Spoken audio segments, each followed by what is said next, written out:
बच्चों फिजिक्स के जो कॉन्सेप्ट हैं वो हमारी रियल लाइफ में डायरेक्टली अप्लाई होते हैं। चलिए एक छोटी सी बात से मैं आपको समझाता हूं। जैसे मान लीजिए कि हमारे पास एक पार्टिकल है, उस पार्टिकल को मैं आपसे बोलूं कि यू स्पीड से ऊपर की ओर फेंको, बताओ मैक्सिमम कितनी हाइट तक जा सकता है?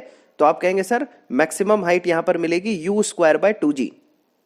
आप ऐसा मान लीजिए कि जो वेलोसिटी आप उसको दे रहे हो यानी कि यू, वो रियल लाइफ में देखा जाए तो वो एफर्ट्स है जो किसी काम को करने के लिए हम उसमें पुट करते हैं, जो एफर्ट हम डालते हैं। दूसरा अगर हम देखें यहां पर जी, जी वो डिफिकल्टीज है जो किसी काम को करने में हमें फेस करनी पड़ती है, और मैक्सिमम हाइट उस एफर्ट और उन डिफिकल्टीज के बाद मिलने वाला रिजल्ट है जिसके लिए आप उस काम को करते हो।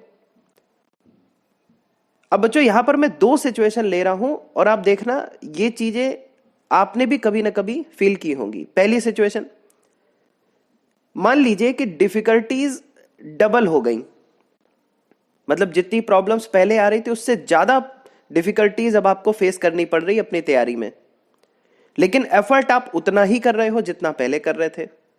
तो जरा बताइए, जो मैक्सिमम हाइट है you square by 2g, you तो आपने वही रखा लेकिन जी तो डबल हो गया, डिफिकल्टीज तो आपकी लाइफ में ज्यादा आ गई। तो जी डबल होने से क्या हुआ, जो मैक्सिमम हाइट थी वो आधी रह गई, यानी कि जो आपको सक्सेस मिलनी चाहिए थी उसका आधा ही मिल पाया। लेकिन बच्चों हमें करना क्या चाहिए वो मैं अब आपको बता रहा हूं, ध्यान से सुनिएगा।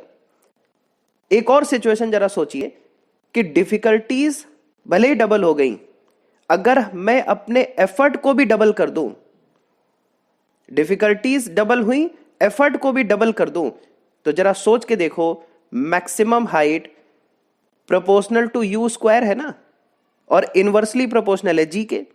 तो डिफिकल्टीज डबल हुई तो मैक्सिमम हाइट आधी हुई, लेकिन एफर्ट अगर मैं डबल कर दूं तो बच्चों यहां पर यू का स्क्वायर हो रहा है, यानी एफर्ट का स्क्वायर हो गया, तो भी मैक्सिमम हाइट आपको पहले से ज्यादा मिलेगी। बात समझ में आई? तो डिफिकल्टीज डबल हो जाए तो एफर्ट भी डबल लगा दीजिए, जो पहले आपको सक्सेस मिल रही थी उससे डबल सक्सेस आपको मिलेगी।